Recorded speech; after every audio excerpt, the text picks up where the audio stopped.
Assalamualaikum warahmatullahi wabarakatuh. Hai semuanya, apa kabar? Selamat datang di channel Ayo Belajar IPA bersama Ibu Rosa. Untuk bertahan hidup, tubuh manusia memerlukan asupan berbagai zat seperti oksigen, makanan, dan air. Tapi, apakah semua zat yang masuk ke dalam tubuh dapat kita serap? Tentu saja tidak. Ada zat-zat yang tidak kita perlukan dan zat-zat tersebut akan dikeluarkan oleh tubuh melalui organ-organ sistem ekskresi seperti ginjal, kulit, paru-paru, dan hati. Namun, seperti organ dalam tubuh pada umumnya, organ pada sistem ekskresi juga dapat mengalami gangguan. Penyebabnya bisa berupa infeksi oleh bakteri dan virus, kerja berlebih, atau kekurangan zat tertentu.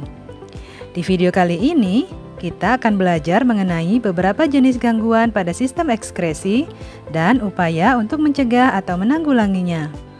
Jadi, ayo kita belajar IPA bersama.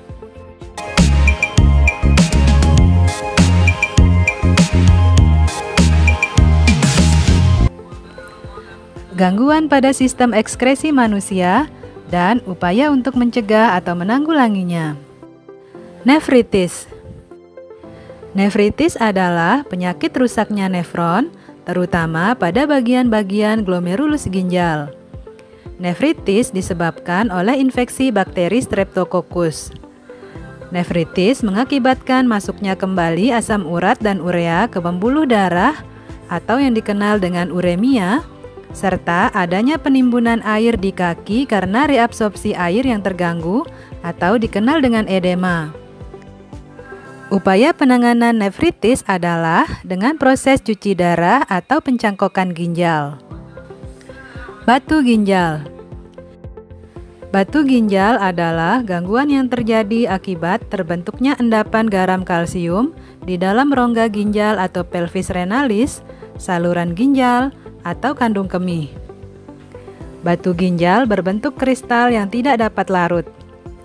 Kandungan batu ginjal adalah kalsium oksalat, asam urat, dan kristal kalsium fosfat.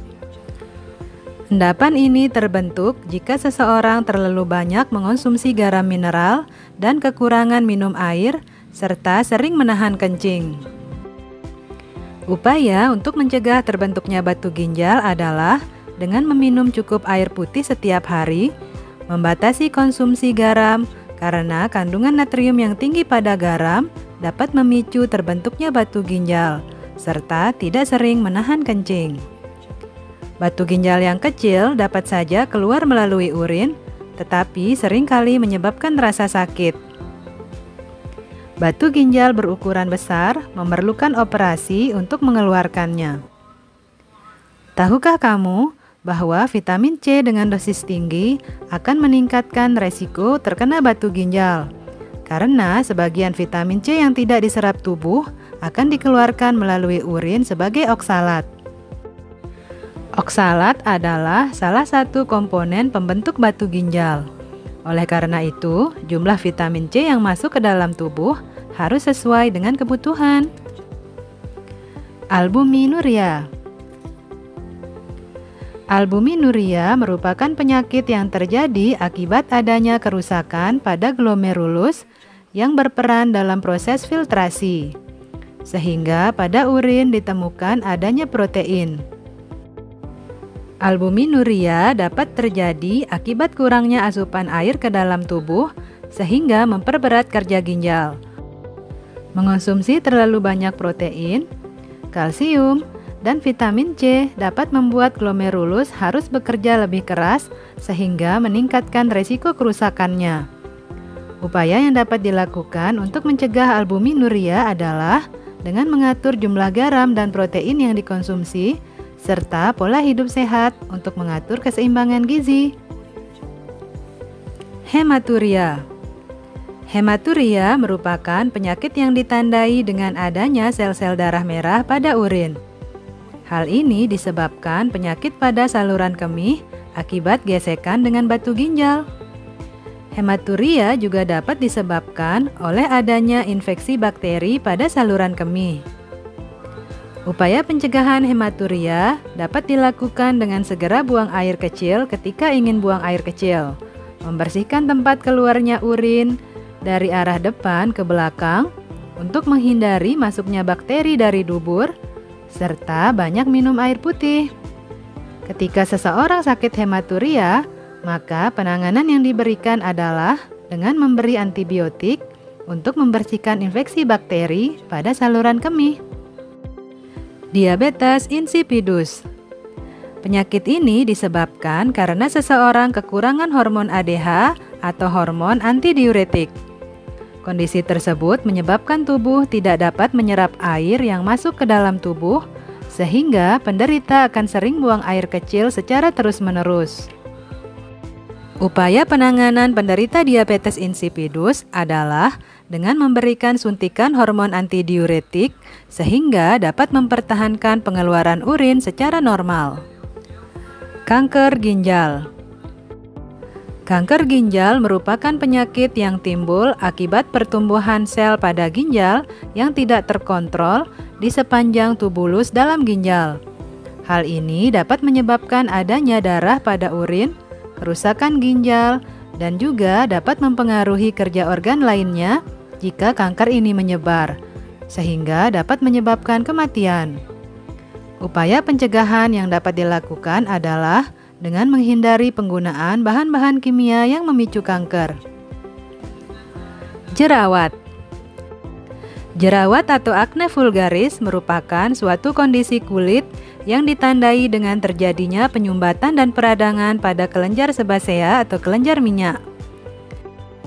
Jerawat dapat timbul karena kurangnya menjaga kebersihan kulit, sehingga berpotensi terjadi penumpukan kotoran dan kulit mati. Faktor hormonal yang merangsang kelenjar minyak pada kulit, penggunaan kosmetik yang berlebihan dan mengandung minyak dapat berpotensi menyumbat pori-pori. Konsumsi makanan berlemak secara berlebihan juga dapat menimbulkan jerawat.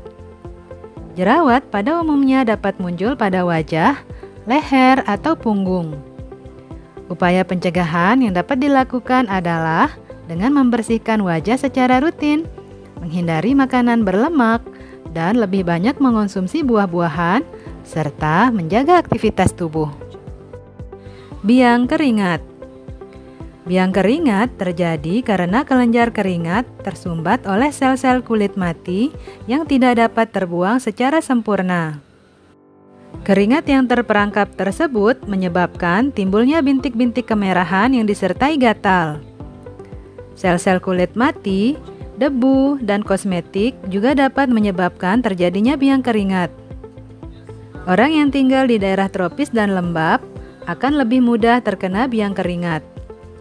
Biasanya, anggota badan yang terkena biang keringat adalah leher, punggung, dan dada. Biang keringat dapat mengenai siapa saja, baik anak-anak, remaja, ataupun orang tua. Upaya pencegahan yang dilakukan adalah dengan menjaga kebersihan kulit, menggunakan pakaian yang menyerap keringat dan longgar, atau apabila kulit berkeringat, segera keringkan dengan tisu atau handuk. Apabila terkena biang keringat, maka dapat diobati dengan memberi bedak atau salep yang dapat mengurangi rasa gatal. Setelah mengetahui beberapa jenis gangguan pada sistem ekskresi manusia, pola hidup yang sehat harus mulai kamu terapkan sedini mungkin. Beberapa upaya yang dapat dilakukan antara lain dengan mengatur pola makan yang seimbang, banyak minum air putih minimal 2 liter sehari, olahraga teratur, serta tidak menunda untuk buang air kecil. Semoga upaya-upaya tersebut dapat membantu kita terhindar dari gangguan organ ekskresi. Sekian dulu video pembelajaran kita kali ini. Selamat beraktivitas ya. Dan jangan lupa untuk tetap mematuhi protokol kesehatan. Sampai jumpa lagi. Wassalamualaikum warahmatullahi wabarakatuh.